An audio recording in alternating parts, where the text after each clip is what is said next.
So just as a reminder, your part of fortune is where you can focus to bring harmony to your entire incarnation so that you can bring about the intent with which you took it. Just to remind you, you are essentially an angel or a spiritual being. You took this incarnation, you selected it because it offered you an opportunity to channel the universal will in a certain way that would be useful to you in your development through many incarnations.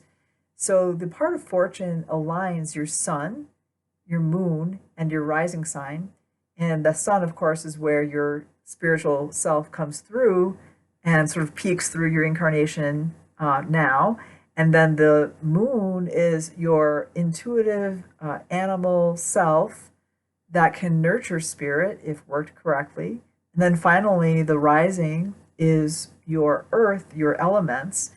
And by making all three of those in alignment, by focusing, moving from your part of fortune, you bring about success and harmony. If you'd like to learn more about those details, like I go much more deeply into them in a couple of videos, those are linked below. However, in this particular video, I'm going to talk with you about your sixth house part of fortune. The sixth house is a very interesting house because it's the transitional house between all of the personal houses, 1 through 5, and all of the other regarding houses, which are 7 through 12. And the sixth house essentially kind of moves you from things that you personally care about or have to do with you on a personal level. It transitions you from that to intimately relating to someone else. So the sixth house has to do with service, perfecting yourself through service and routine. Routine means, it can mean many different things. But what it does have to do with is being selective in how you're ordering your life, in how you're how you're assigning your energies. And although sometimes people find the sixth house to be something, doesn't sound very glamorous, but the fact is, it's something that, and I have a lot of sixth house things going on, although not my part of fortune, but it has to do with really on a day-to-day basis, in a very feminine way in some ways, or in a very caring way.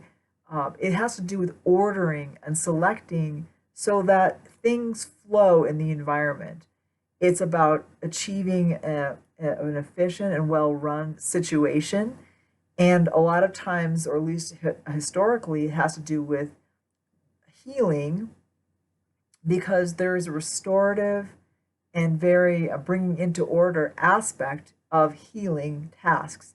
So it has a lot to do with essentially creating an environment in which things can go back into a state of good order.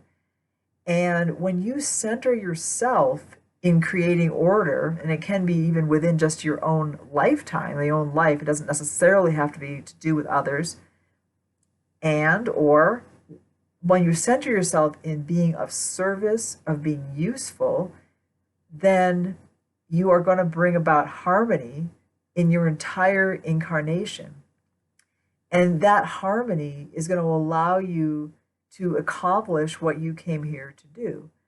So by bringing together just the simple earthy elements in a way that works, it may not be flashy, but it's something that it's going to ease the passage of time, of space, of events, and whether, again, that's for others or yourself, whether it's in a situation of teaching or learning, whether it's in a situation of a job or just being of service to loved ones, by focusing on that aspect of yourself, which is by no means all of who you are, it's just something that by being centered in that, you can bring about a situation of great success and personal harmony that will allow you to channel the universal will.